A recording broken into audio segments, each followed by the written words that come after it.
What is going on, everyone? Today is Thursday, June 29th, 2023. Welcome back to Hit the Books, the premier sports gambling podcast where we bring you the latest news in the sports gambling world and give you our opinions on how to bet it. I am joined today by my fellow co-hosts Michael Mackey and Alex Ace Ventura. No Jesse this week as he is now in England for work, fresh off a vacation from the Bahamas. Now he's overseas in London, England.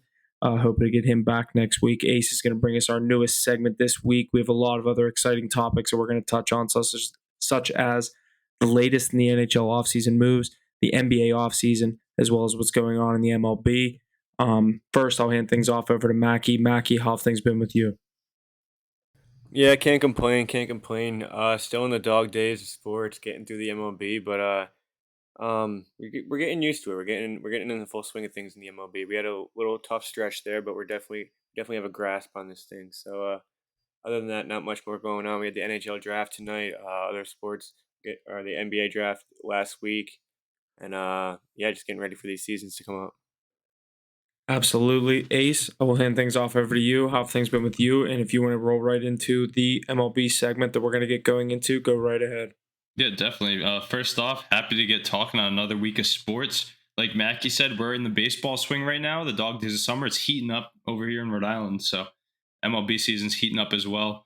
Got to live large last night and watched my Red Sox in a suite at the stadium in Fenway Park. They got trounced, but it's still a cool experience.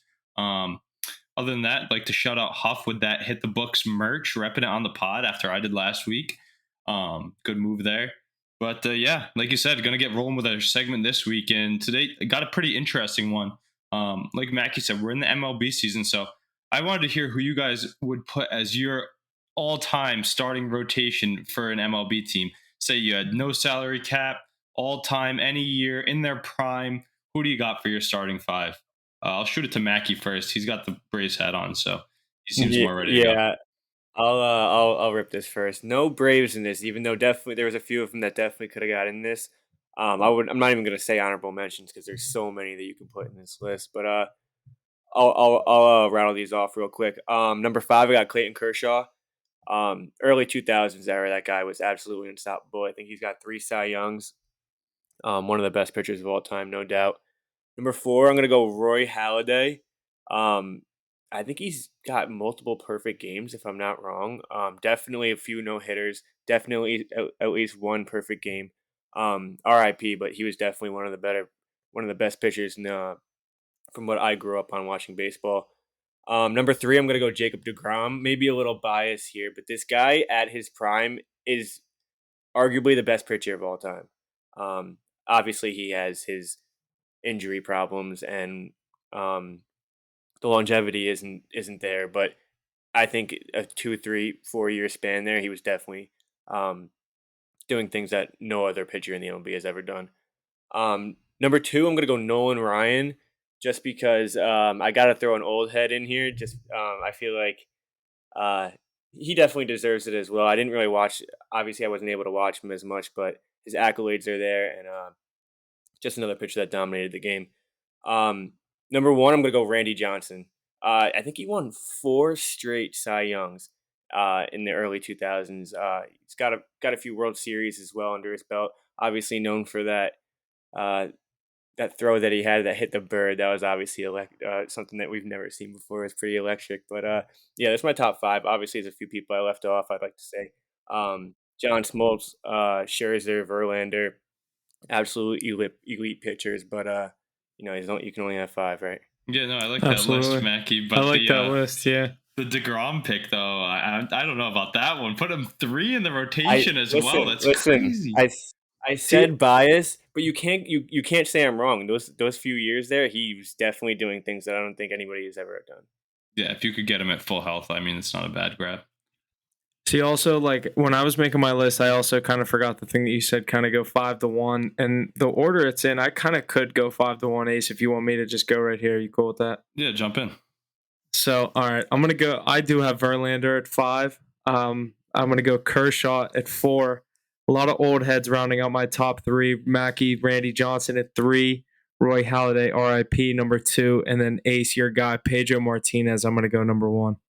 Yeah, my boy Pedro, dude. I mean, you're gonna see him on my list too. I grew up with his glove. I had the red one as for a long time as a pitcher, as a youngin, and then I went to the blue one when he went to the Mets. I mean, just iconic. I absolutely love Pedro Martinez, one of my favorite players of all time. Also, someone that I just remember being on the Mets when I was growing up and really liking them in like '06 when they made like a playoff run. It was pretty cool, but that's who I really remember from that team. I like the Honorable contemporary mention when I love. was younger. I loved CC Sabathia with the Yankees, but he's not going to be on this list for me. You can't. The attitude Great. was the best, and the facial expressions. But I like how you guys both showed some contemporary love there. Yeah. I'll All rip right, it. Ace, let's hear I'll it. rip into mine. I came up with this question, so this one was pretty tough for me. A lot of honorable mentions. Mackey's right. I had Kershaw in my honorable mention ballot. Guys like Sandy Koufax, but couldn't come around to put them on. I'll start 5-1. At 5, I had Roy Halladay, just like you guys. I mean, stud. Literally from when we were younger. R.I.P. to him. But as with the Blue Jay with that old J and the black and silver logo, and then going on to the Phillies, grabbing a World Series as well. Like Mackey said, the accolades of no hitters, perfect games, can't beat that. Number 4, I'll go with a weird name here, Phil Niekro, probably the first good knuckleball pitcher. Just a very different guy to add to my staff there. I mean, not many do it like him. Yeah, you have R.A. Dickey and Tim Wakefield, but imagine hitting the ball against him. And his accolades are right up there with guys like Greg Maddux and the other Braves greats. Coming in at number 3, I have Nolan Ryan, like Mackey. Guy was doing what people are doing today way before it was even a thing. So one of the best players of all time. Number 2, I got Randy Johnson. Same reason. I remember him on the Diamondbacks in '03 with Kurt Schilling, just like mowing people down, throwing gas, left-handed as well. Needed to get a lefty on my staff. And then number 1, I went with Pedro Martinez as well. Guy's just a stud. From his iconic quotes, tipping over the guy on the old guy in the Yankees, Grady Little, I think it was, and then saying, "Who's your daddy?" And then the next year coming back and winning from the '04 reverse sweep. I mean, one of my favorite players of all time. Now he's a great announcer as well. Yeah, I had to get my Pedro number 1 off because I knew he was going to be your number 1. I definitely feel like I snubbed Pedro now that you guys both put him at your Yeah, I didn't 1. put Nolan Ryan in mine. That was the one I forgot. Yeah, I mean, obviously you're gonna miss guys. You can't be perfect in this. You can put 20 guys in this top I wanted to 5, have but I wanted to have 2 and 3 being old and new. You old know what and I new, mean? yeah. Yeah, I kind of went like early 2000s, and then I threw one old head in there. But yeah, great segment, Ace. I like that. Yeah, that was pretty fun. Real quick before we jump Yeah. in, I just missed my pick in the fucking draft, so I got somebody that's not even on a roster. 9th overall, I took who even is that? Who is it? Auto pick round 1, pick 9. Your friends are cracking up at you right now. Oh, they're all cooking me. They're like, "Oh, great pick, a guy that's not even on a roster." Oh my god. Good. Who is it? Somebody I've never even heard of. How do I got to get in. I'll get you a name, but I could have gotten Kula Bobby. Let's see who went after me. Kennedy Chandler. That's who I got. But it's crazy is Kula Bobby's still on the clock. And he's not going to get to me again, though. Tough scene.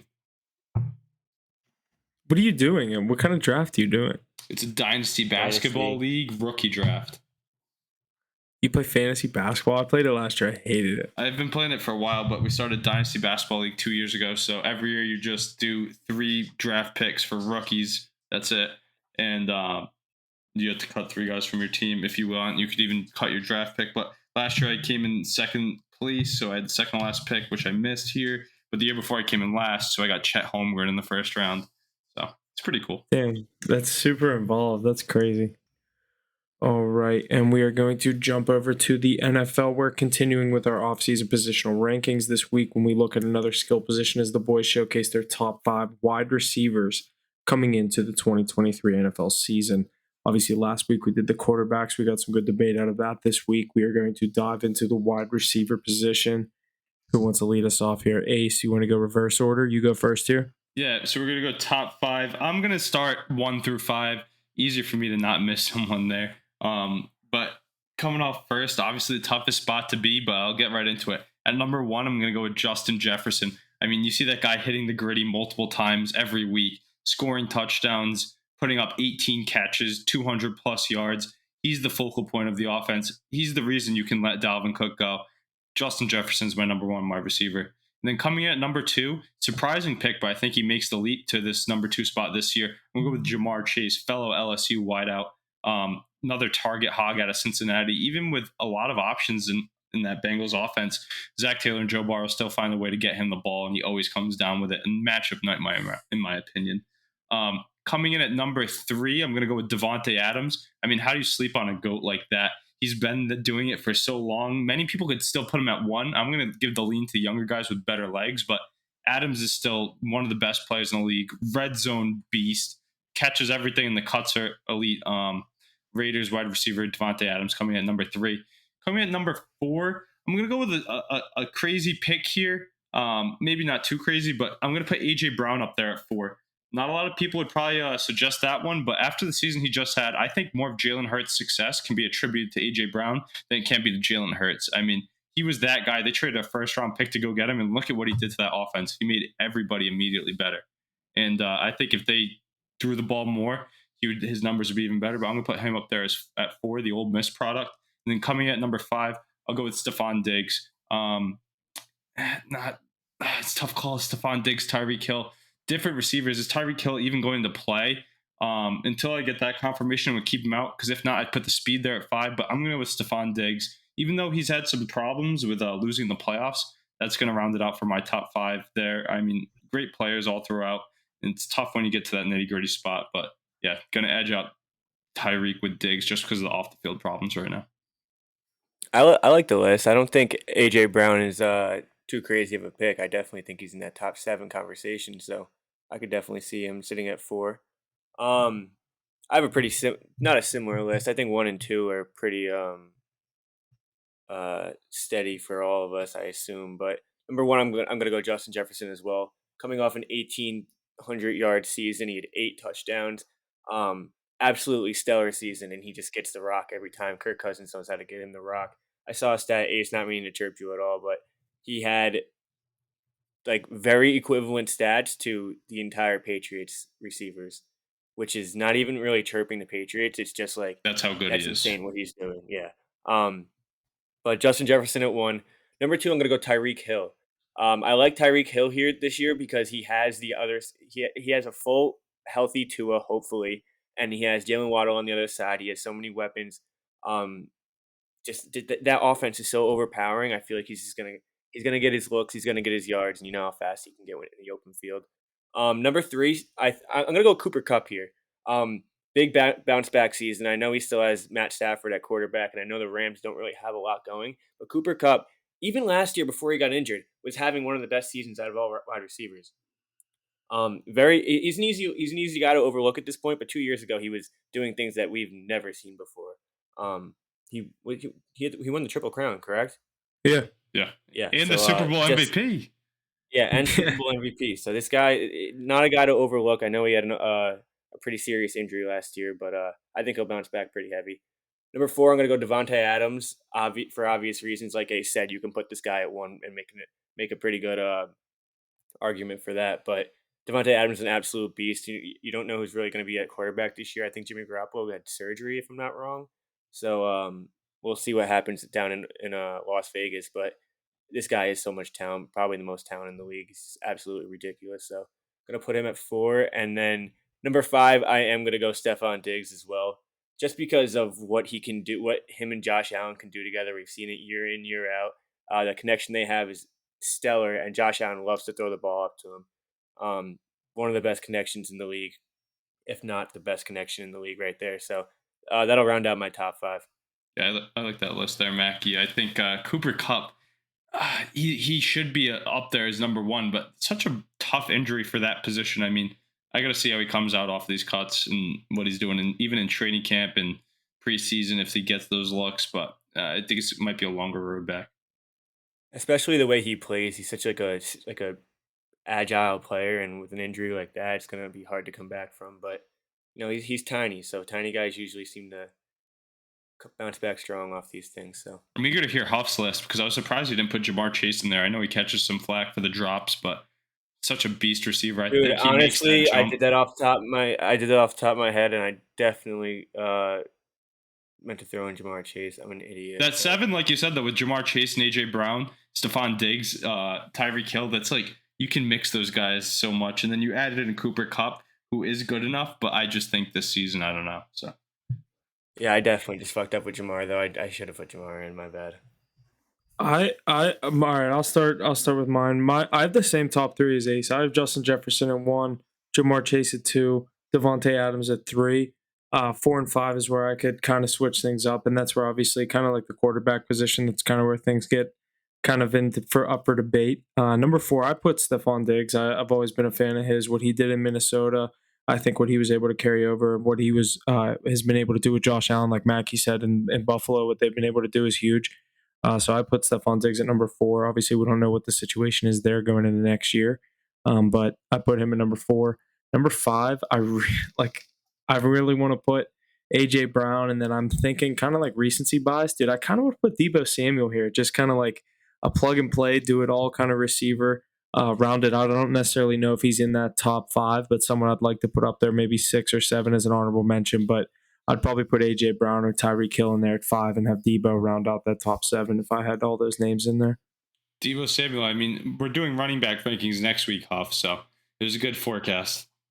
I was gonna say if he's stuck to wide receiver, maybe, but No, he's great, and I'm eager to see how he does on a fully healthy season and with some more consistency at quarterback. Mackey, where do you put a guy like CeeDee Lamb in this conversation? 11. I was looking at him. I was gonna say right around 9 to 10. Where does a guy like Honestly, DeAndre Hopkins come in the conversation? If I'm being realistic, I'm DeAndre actually Hopkins putting. is the toughest question. None of us said DeAndre Hopkins. I know. I thought about it because he but doesn't if I'm being play. honest, exactly, and He hasn't been on a good team in 5 years. He hasn't shown his true potential in 3-4 years. So. He hasn't shown the full potential since the Hail Murray. I mean, I think even that. What was the record? The 5-11. Yeah, I think he turns up here this year, though. Wherever he does land, either Tennessee or New England. I mean, I think he's going to get the bag, be motivated to play, and be on a true football team with either Vrabel or Belichick. So I think he'll give it a full effort. Cooper Kupp, like I keep circling back to that. He's an X factor because you don't really know what he's going to give you. But there's some other names too. I'm eager to see the jump Jamar Chase takes. I guess having him at 2, from your guys' point of view, is a bit high early on right now, but I think his potential is 1-2 with Jay Jettis and the LSU boys. I have him there. I think he's 2. That connection he has with Joe Burrows. I mean, if Mahomes, like, that's the thing, like Mahomes doesn't have that go-to receiver. Obviously, he has Kelsey, and we're talking receivers. So, like, I think the connection that Burrow and Chase have is right there. Mackey pointed out the Allen and Diggs connection. I think obviously that comes from college. I think they brought it to the pros. I think they've shown it in their early years, and I think that's something that we're gonna have to deal with in the coming years, at least in the AFC North with the Bengals. I would realistically put Jamar Chase at 2. I just completely forgot about him. So if I was to do my list again, I'd just do Jamar at 2 and then move everyone back 1. But Huff, going back to your D Hop, I would probably put him a spot ahead of CD. So either 8 or 9. I agree. I feel like we're forgetting someone. No, because you got to sit AJ Brown in at 7. Yeah, I feel like we are forgetting someone. I don't know. I mean, then you get into that second tier where you're talking like T. Higgins, Jalen Waddle. I mean, even like Terry McLaurin. No, T. Higgins, Terry McLaurin's definitely way above him. DK Metcalf, some of these rookies coming into the league. There's Keenan Allen, you can even still talk about. Yeah, Mike Evans, if he's on the field. Mike Evans, great receiver. There's a lot of good names. Yeah. That's like everybody's favorite position to watch. But Amon-Ra St. Brown. I was gonna say him. I thought it was a little early for him. It is definitely a little early for him, but he's coming off a pretty stellar season. Yeah, I'd agree there. And Detroit's on the up and up. Guys like Drake London, Chris Olave had great rookie campaigns. Someone that is pretty funny. I mean, you go back 5 years, maybe even 3 years, you'd have Michael Thomas on everybody's list, and look at how far he's fallen. It's crazy. I wouldn't even put him in my top 30 right now. I don't even know if he's going to be on the field. Another guy that doesn't like to play, but we'll see. I mean, he could be another X factor for someone like the Saints this season, in the weakest division in the league. He plays. Always a big if with him. Yeah. But all right, let's shift over to the NBA, where we are fully into the NBA offseason, having moves left and right. We had the NBA draft last week. Obviously, we saw Victor Wembanyama go number one. That was kind of the consensus. We've known that for a couple of weeks. But to see some of these picks come to fruition and where these teams had guys land, did any of you guys have any that stood out to you? Ace, how do you feel about your Celtics addressing their issues in the draft? Who was their selection? Obviously, picking pretty late, but um,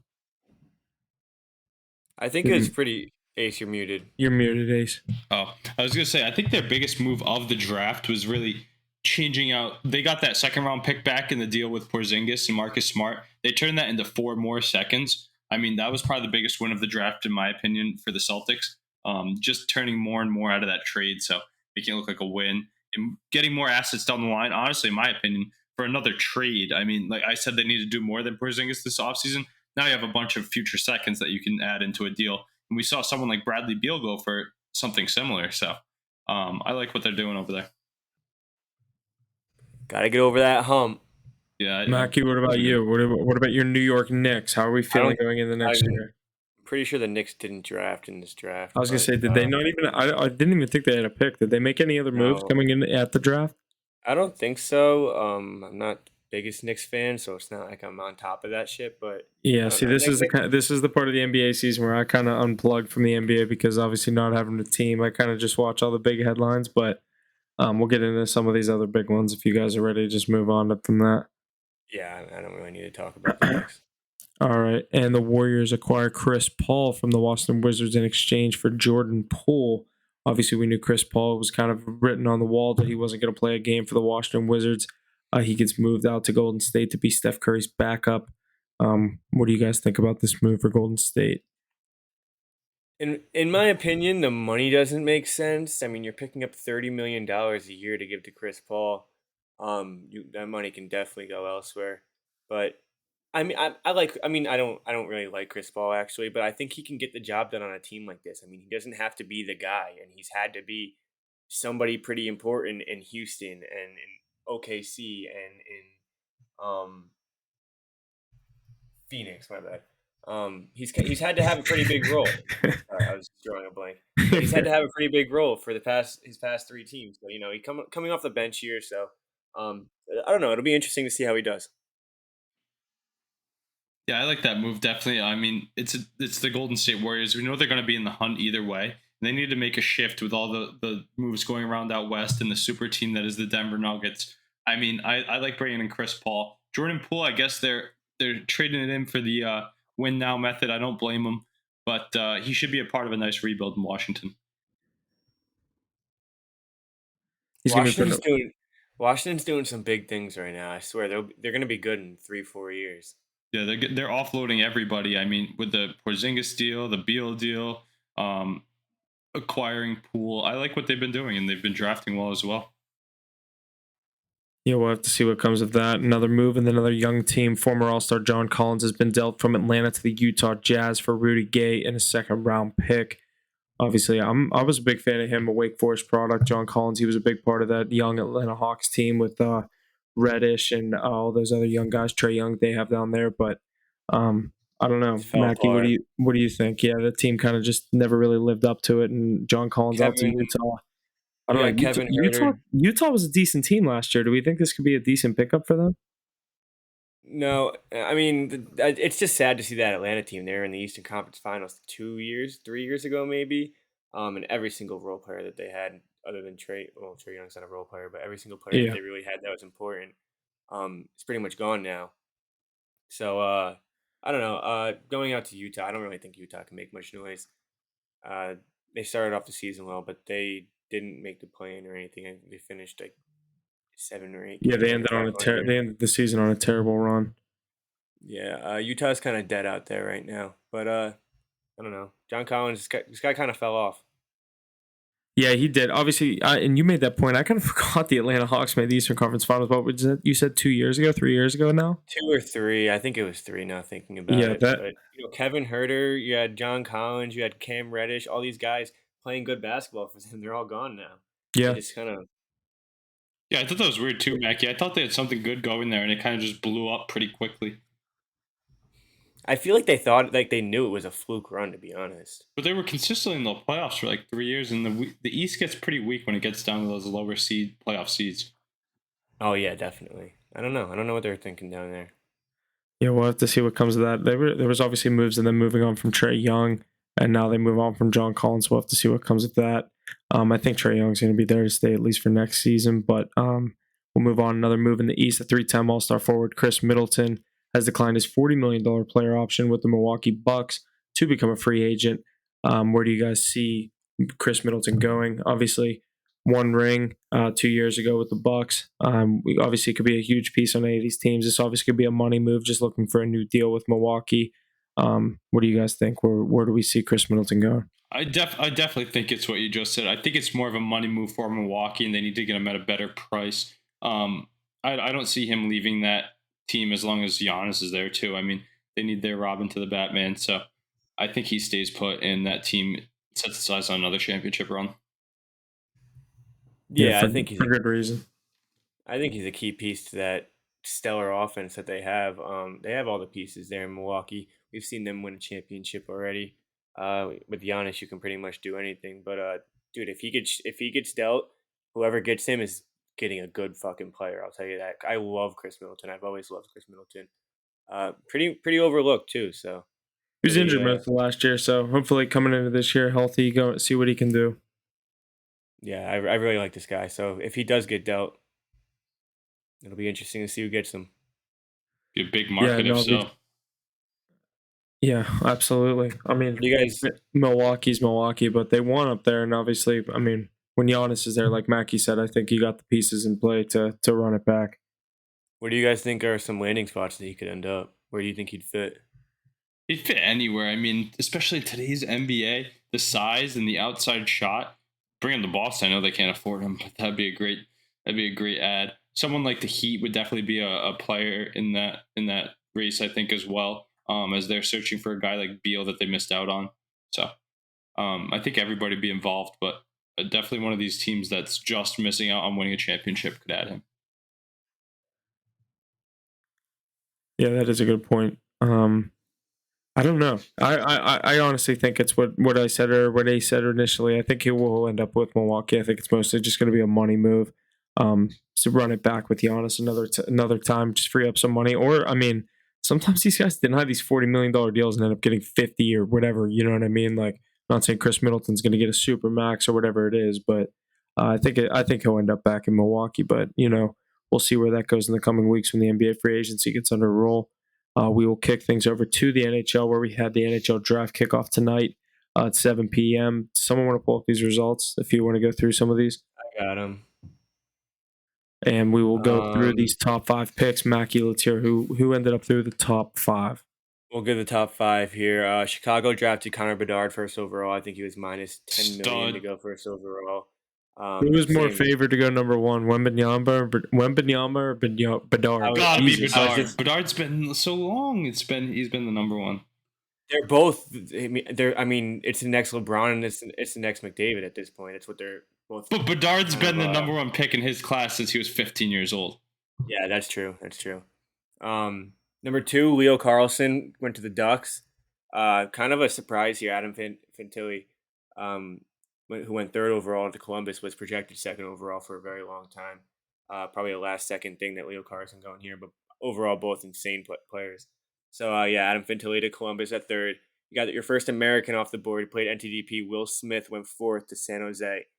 San Jose got a nice player here, I think. And number 5, David Reinbacher went to Montreal. Not sure who this is, but he's a defenseman.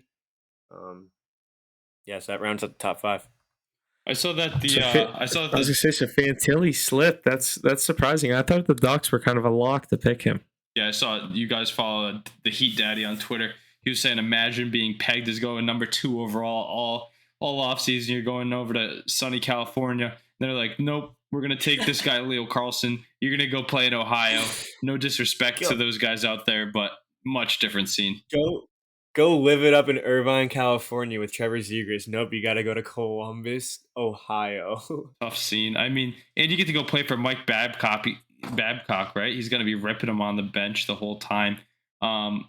I wouldn't be too happy if I'm Fantilli, but it's closer to his alma mater, so pretty cool. It's nice to see Michigan. I sent you guys that post earlier. How many studs That they is produced the insane. last That 5 is years. insane. Like that's Alabama I didn't football level esque.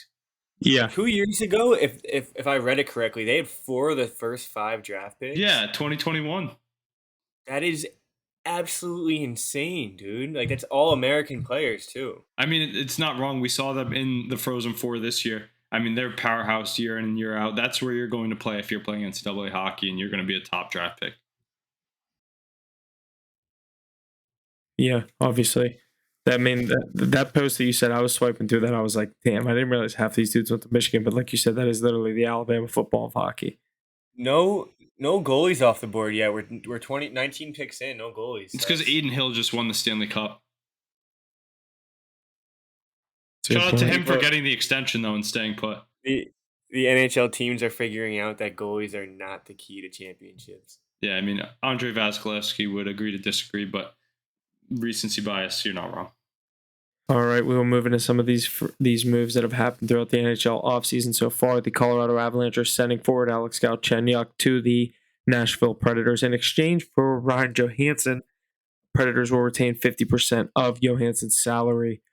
Big move. Galchenyuk's bounced around a couple times throughout the past. I think he's been on like 6 teams in the past couple of years. But I think Colorado is getting a very nice piece. And Ryan Johansson coming back. And especially a money mover, the Predators are going to retain 50% of his salary. I saw the Predators, how many picks they have in the coming years, and they're just fully embracing the rebuild mode. I think the Avs get a nice piece back in Johansson.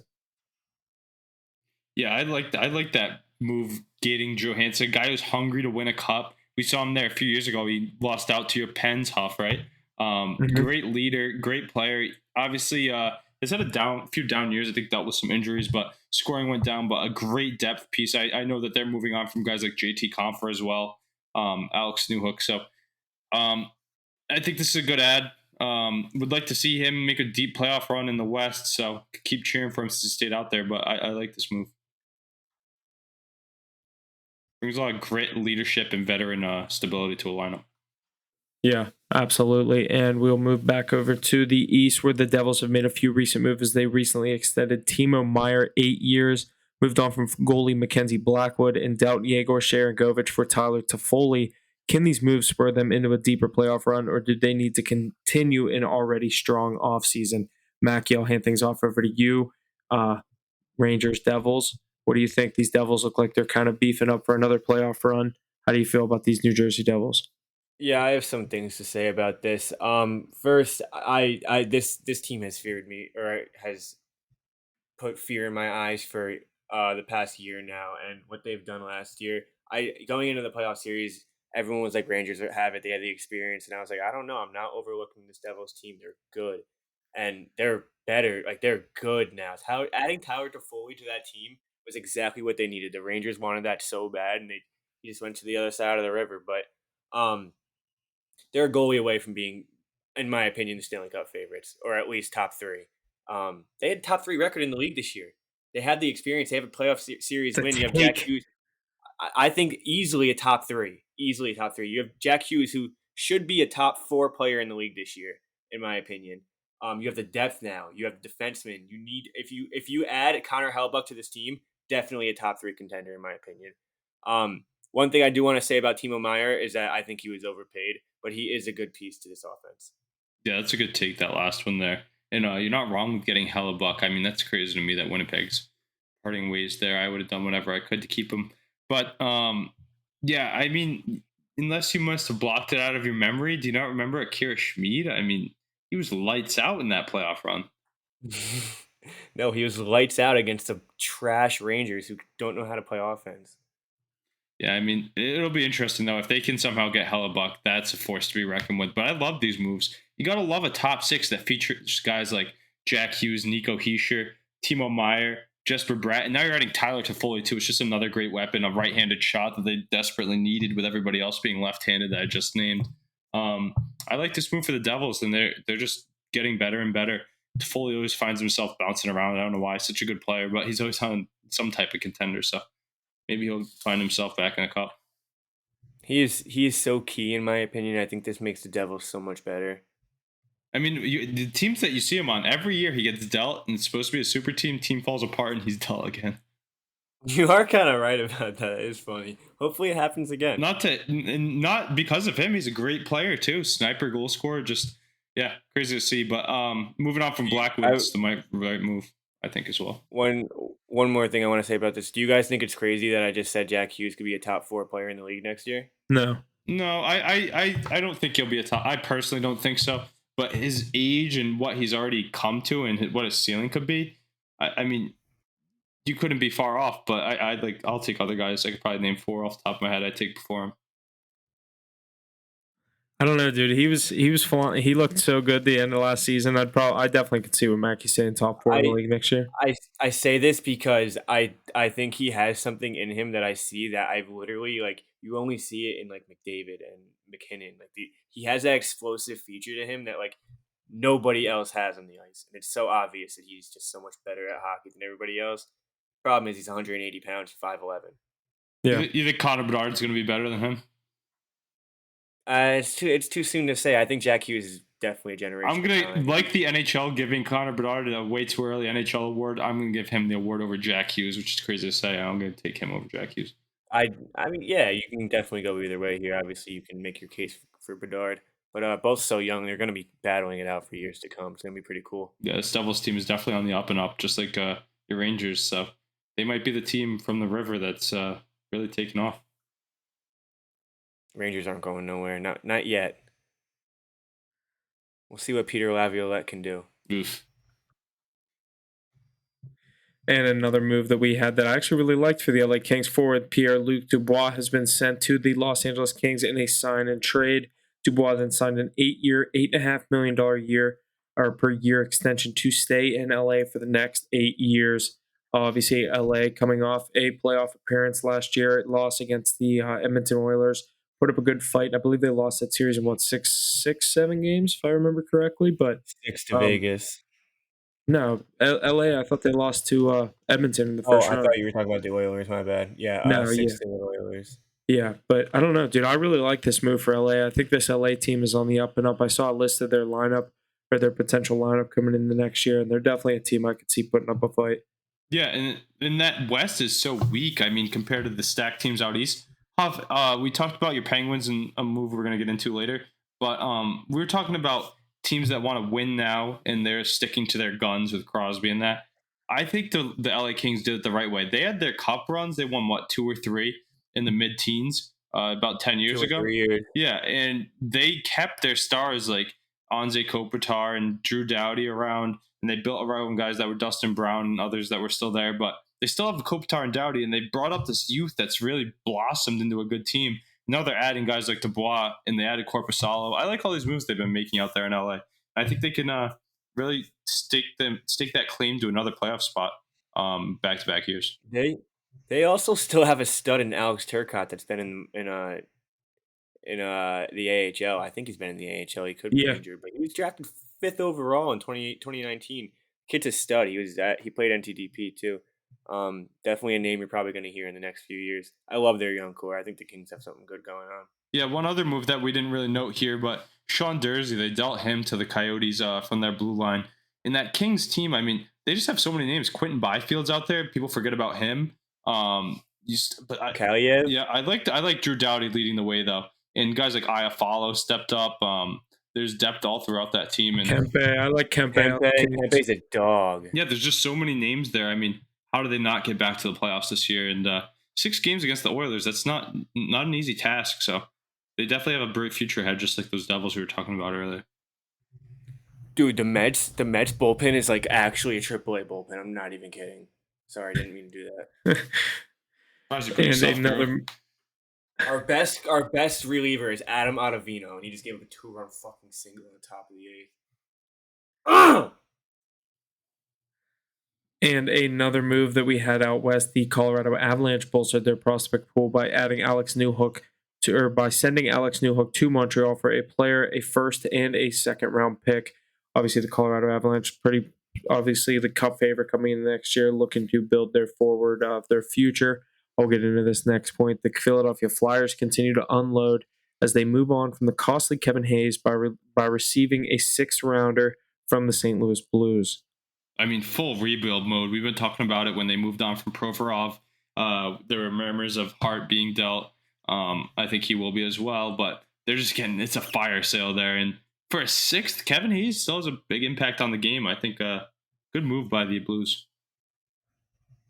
Yeah, Philly's terrible. So we all knew Hayes was coming. It was just who could afford to take him on. And you don't really have to give up anything. I mean, Kevin Hayes is going to still put up maybe 15, 20 goals at least next season. So I think great ad by the Blues.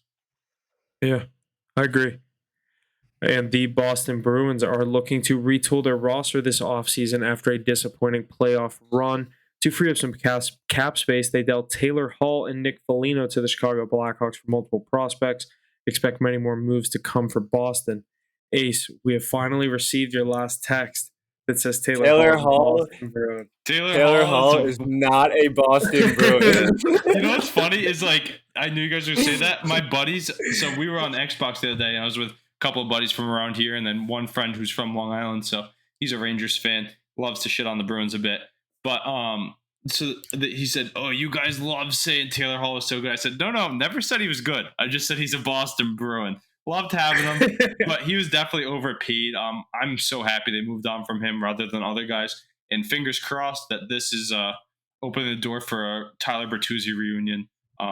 Taylor Hall was getting paid too much money playing the role he was in. You can find someone younger and cheaper to do that, and he wasn't producing as much as he could. I know he had a good playoff series against the Panthers, but still just didn't do enough to win. So next guy up, give me Tyler Bertuzzi. Nick Foligno, Uncle Nick, love you, but see you too. No, I if you guys hold on to Bertuzzi, I love this move. Bertuzzi is so valuable, especially to that team. He plays that role so well. It came in and impact immediately. I like this move. Like you said, he was overpaid too. Yeah, and I'm a Red Wings guy. I hated to see the Red Wings move on from Bertuzzi. He fits so well with that Bruins depth down the middle and for their bottom six. He's a great piece, and I think if you guys are able to hold on to him, that's a huge piece.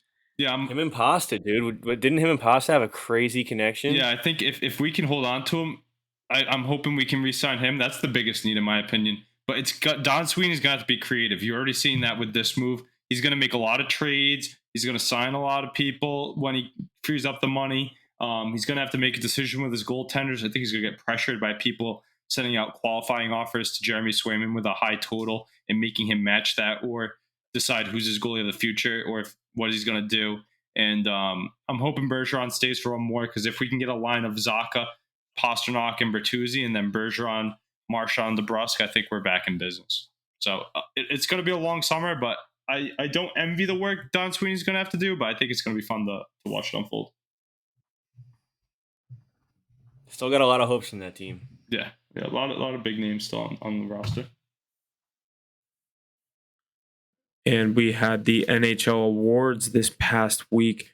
I'm going to rip through some of these awards that we had. Connor McDavid, the Hart Trophy. Matty Beniers, the Calder Trophy. Erik Karlsson won the Norris. Linus Ullmark won the Vezina. Jim Montgomery, Jack Adams, and Patrice Bergeron took home his sixth Selke of his career. Ace, I know you. Excuse me. I know you had a bunch of futures on these. I know it looks like from these results, I think I remember you hitting on Ullmark, Beniers, and McDavid. So nice to see some of those come through. I don't remember what any of the odds were that you had on them, but place those feels like a good while back. Yeah, those you had plus on them all, didn't you? Except for McDavid. McDavid was like the heavy favorite midway through the season. This was in early January. I placed these, and McDavid was still the heavy favorite. I think minus 275, but had to smack that on a career year for McJesus. And then Ullmark and Beniers were at plus, and they were well on their way, in my opinion. I mean, I felt like we were talking about both of them all year long, taking home those awards, and that's exactly what they did. So, love to see it. Jimmy, yeah, I think you got Ullmark with a 15-0-3 record at plus money. Yeah, that's crazy. I was like, I have to throw on it. And Beniers, I mean, that was my pick coming into the year. I had him in fantasy hockey, been following him his whole time. I kind of thought the Kraken would play a bit better, centered around him, first line center. And he really stepped up to the occasion, led his team to the playoffs. So led the point scoring as well. I mean, great to see it earned. And then shout out my boy Jimmy Mont for taking home the Coach of the Year award. You guys think Eric Carlson deserved that? Yeah. He had a great year, dude. It's hard to He say he was didn't. minus No, 26 Mackey, and he won the here's this. Norris. 15 years ago, no. In today's NHL, yes. Also, Fox led in like every single important stat. It was pretty incredible. But I mean, he did have an incredible season. He had a 100-point season as a defenseman in his 18th year. I'm not going to take that away from him, but I think you probably could have gave it to two other guys other It than was like a one Carl. last thing for him. Yeah, I guess. I don't hate it, but I think Fox did get snubbed, and it was a lot closer than I thought it was going to be in the voting. Yeah, I definitely could see that. That's a good point. Huff, did you see McDavid's voting? No. There was one, so he got every single first place vote except for one, Yeah, and someone he gave was Pasta one. no, but they gave McDavid fifth. Like that person gave McDavid fifth in MVP voting. Yeah, it's like you're just being an asshole. Yeah, come on. Like I understand you can give some to Pasta. I'm not It's like, saying how do you that, have a but vote? you put McDavid. You got to put McDavid at 2 if you're gonna take somebody over him. Yeah, it's like how do you have a vote if you're going to put McDavid at 5? I saw a Twitter thread of like people going at it about how he shouldn't have a vote or if he should.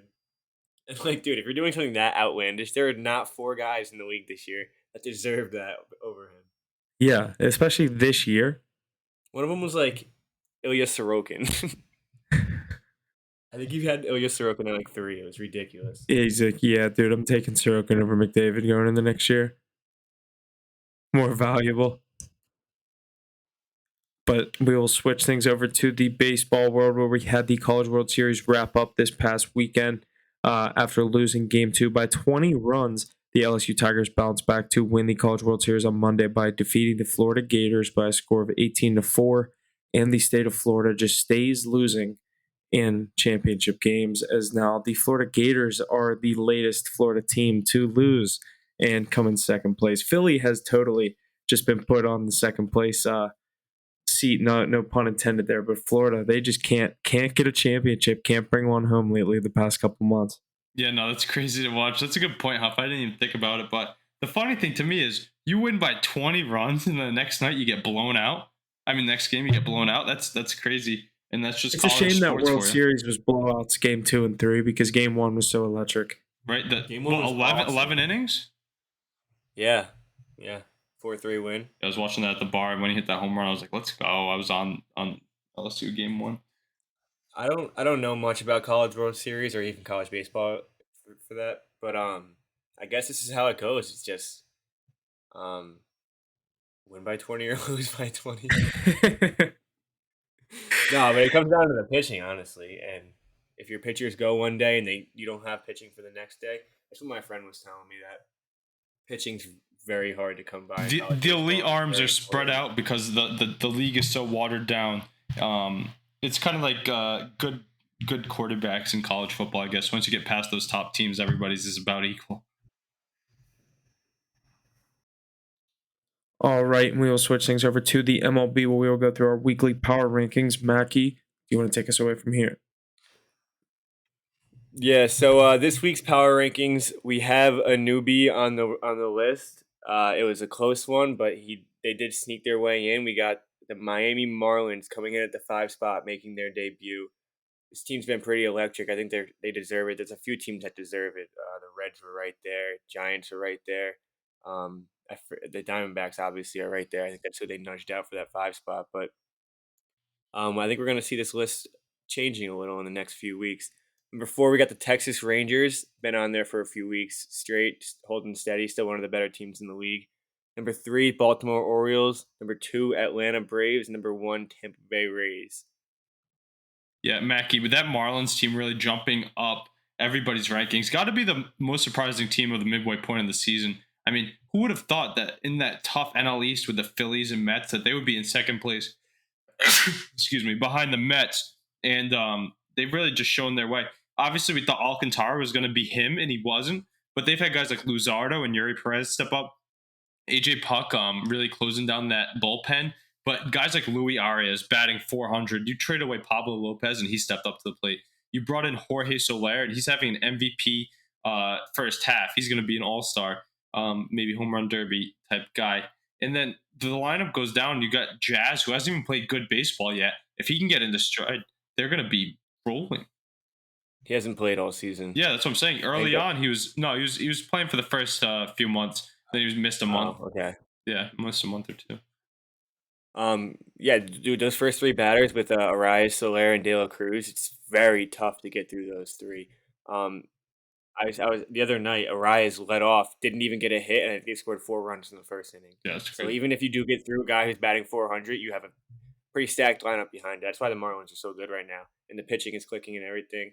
This team's scary. Dude, I'm just wondering if Yuri Perez gets shut down or not. I mean, he's never thrown over 78 innings in a pro season, and he went all the way up from like high A to the MLB, youngest player in the league, first 2003, 2005, whatever it is, born head to play. Yeah, first one to play in the league, youngest one, and he's been lights out. He hasn't allowed a run in like 1 run in his last 7 starts. I mean, how do you shut a guy like that down? But he's your future, so I'm eager to see how they handle this. No, you gotta let him. You gotta let him do what he's doing. I mean, you keep this up, and he's got a Cy Young campaign. But like he's 20. I see what Ace means. He's a future. Like I understand both sides. You let him do what he's doing, but like also like he gets burnt out and fucks up his arm at 20. You know what I mean? Look at Chris Sale. We did to him once in the World Series. Guy hasn't been the same since. Guys like Jacob DeGrom. Maybe load management could have helped him. In my opinion, he's 20 years old. I mean, you're more healthy now. You're less prone to injuries now than you will ever be. Ride it out. Give the guy a chance. I mean, he's dominating the best league in the world. Just let him keep going while he can. Yeah, we get to see him. I think he takes the hill either tomorrow or the next day this week, and that'll be entertaining to watch. One of my favorite young arms in the league. But all these teams deserving their spot, and I have a feeling a shakeup's coming soon. But maybe those Braves are going to be taking over the Rays for the first place too. Definitely keep an eye on that. 19 out of their last 22. So this team, they're rolling. Yeah, absolutely incredible. They're who we thought were. They're nothing. No surprises though. Yeah. Marlins 4-1. They just started again? Yeah, I guess he hit a 3-run shot. No, not even. And another team that has been rolling, like you guys said, the Cincinnati Reds star Ellie De La Cruz hits for the cycle in an 11-10 victory over these Atlanta Braves in a thrilling comeback. Braves led 5-0 after the top of the first inning. Reds was a part, I believe that they're still part of their 12-game win streak that they were on before the Braves did snap it. But De La Cruz becomes the youngest player to hit for the cycle in a shortest amount of time or shortest amount of games. So he continues to just break all the stats in his short MLB career so far, and we'll have to see what the Reds are capable of. But what do you guys have to say on this? We've talked so much about this Reds team, but I don't know if I have anything else to say about them other than this lineup is literally a fucking powerhouse. Joey Votto's back and hitting dingers too. They ran into a tough team with the Braves, and then they ran into the Orioles, but I have them tonight, and they're up 6-4 late in the game, so hopefully they can hang on. But one of the most exciting teams to watch, and if you guys saw the clips of their stadium, Reds faithful is showing out for them now too. It's getting pretty electric there, so maybe this could propel them to get onto that NL Central. We were talking about those plus odds the last few weeks. Hopefully you can jump on while you can. Absolutely. Yeah, Huck, did you get it? Did you get it plus 400? No, I ended up. I keep waiting for to look at the odds. Like sometimes, at least not on like FanDuel and DraftKings. Like they're always moving, but where I want to take it, they lock. Like when the games are live, and I always forget to take it in the morning. You know what I mean? Yeah. So yeah, that Reds Braves series is probably the best series of the season so far. Yeah, that game was I probably electric. could still get. They're probably. What's the standings? Are they in first place? Because the Brewers. Yeah, they're in first. And they got 3 games on. They're definitely not plus 400. You're probably getting like plus 150 now. I'm curious. I'm gonna check what it is on FanDuel. Because it was 425 2 weeks ago when I was talking about that. Yeah, I saw 470. Dude, it changed so much in that like day or two during that 12-game win streak. Oh yeah. The Reds are plus 300. Still great value. And the Brewers are minus, aren't they? The Brewers are plus 120. How are they plus 120? That team's not even good. No pitching on that Cincinnati Reds roster, and plus they think a late season collapse for a young team is in store. But I really think they're not even playing their best baseball yet. Yeah, they won 12 in a row, and that's a big swing. You could say they are, but I think these young guys are just going to keep getting better and better, and they have more prospects to bring up as well. It'll be interesting to see, but I'd say throw on it while you can at that at those odds. They're giving me Jaguars vibes. Yeah, I could see that, something like that. Also, what's the Cardinals odds? Probably pretty high. Plus 600. They're not high enough for what they're sitting at. Yeah. Cubs are right behind the Reds at plus 320. Buccos are down there. Down there in the basement of 19-1 now after that tough losing streak. They're rolling today, though. Yeah. I said that a couple weeks ago. I said I think we've seen the last of these Pittsburgh Pirates. Ace, when are these Padres gonna get it out of the dumps, dude? If they can get all healthy, I mean, it's crazy how injury prone they've been, but I still think there's time for them to come back because that's not a team you want to see in the playoffs. More than enough time, no doubt. Not a team you want to see in a one-game play-in. Not a team you want to see in the playoffs, I don't think. Absolutely. And adding to an already awful year, Blue Jays pitcher Alek Manoah was punished for 11 runs in his first start for Toronto's FCL affiliate. Many are wondering if the former West Virginia Mountaineer will ever turn it around. I saw this, what was it, 10 hits or 12 hits in the first inning, something insane. Or in his whole start, I couldn't even look at the stats. I was like, this is insane. Then obviously you see all the memes and the stuff on Twitter about this, and then curious to hear what you guys think of this. Obviously, he's been the talk of most of the baseball world the past couple of days after putting up this stat line. Meatball Manoah. I mean, the only reason I backed this guy up is because he's W alum. I don't even know if he's a alum, but he went to W. But you're clowning yourself ever since you called out Garrett Cole.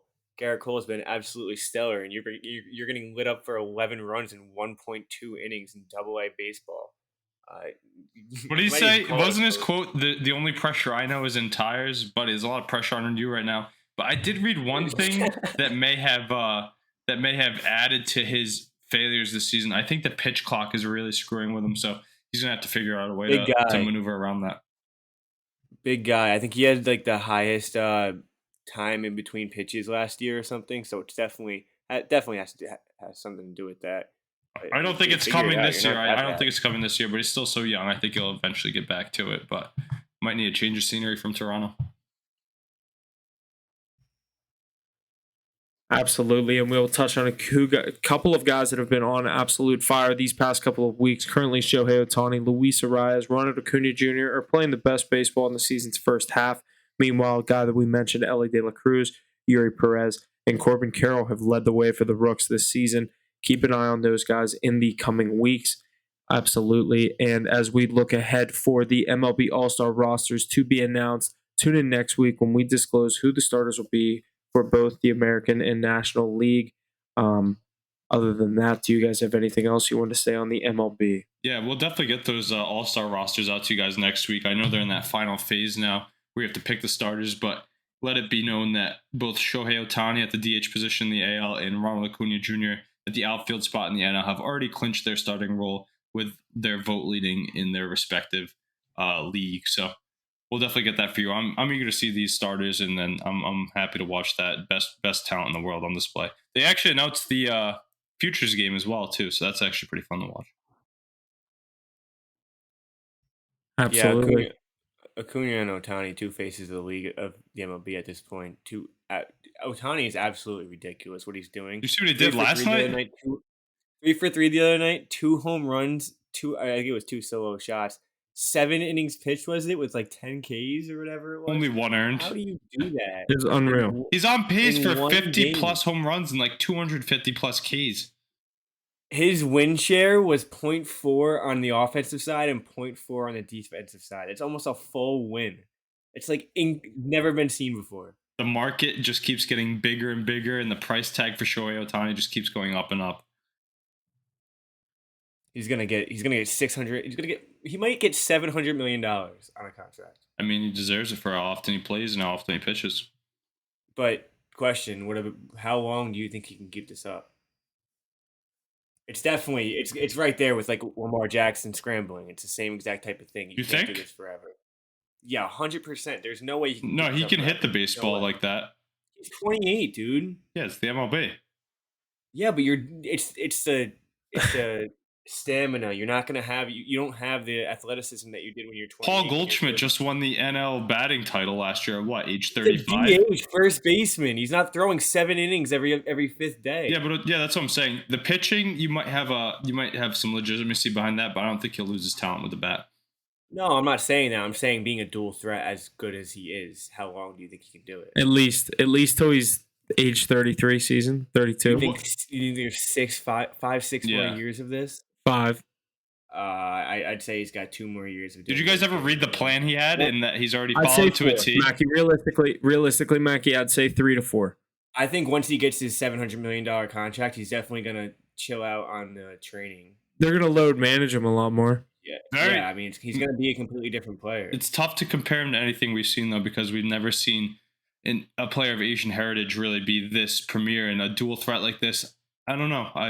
He's very into his craft. What does being Asian have to do with that? Because it does. It's I knew different. Mackey was It's looking at different. that. It's different. I was expecting you to say like we haven't seen a dual athlete like this, and you come out with Asian heritage. No, I think that's important to know. I think that keys into his success. You don't? I guess, yeah. No, actually, I don't. How? I do. What comes into play? There's like his dedication to his craft and the way he goes about it. Did you guys ever read the plan he had of modernizing Japanese baseball? No. Yeah. Okay, so there it is. That's why you're saying it because of his plan about modernizing Japanese. You didn't read that? He's followed it to a T. No, I didn't. Go find it. By every age, he had a goal for what he was going to achieve. Oh yeah, when he won the World Baseball Classic this year. He's on cue with everything. That's actually awesome. I didn't know that. I'll have to look into that. But yeah, As soon as you said that, Mackey looked, he turned his head. He was like, "What the fuck does that have anything to do no, with just it?" because he said it he was like, we've never seen anything like this. I thought it was gonna be like the dual athlete. He's like the Asian heritage. I was like, oh. Yeah, when's there ever been an Asian-born player as the face of the league? The closest you could say is Ichiro Suzuki. But he wasn't the face of the league. No. Yeah, you're right. No, you're definitely right. It just caught me off guard a little. I'm not saying I'm not getting racially motivated, Mackey. Don't worry. There's facts behind my wording. No, yeah, you're definitely right. I think that's a good point to end it. Are we all good there? Yeah, definitely. All right, I think that's going to do it for us this week on Hit the Books. Make sure you're staying tuned for all of our daily MLB plays going into every night. Whenever we find the value, post it on Twitter and Instagram. That's going to do it for us this week. We will see you guys next week. Make sure to leave a like, follow, subscribe wherever you're listening. Leave a rating, review, whatever you got to do. It goes a long way. So we appreciate it, and we'll see you guys next week. Thanks for listening.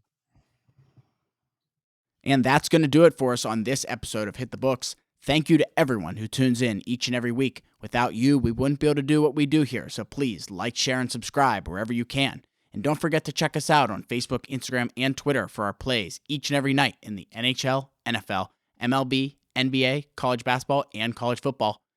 Thank you again, and see you next week.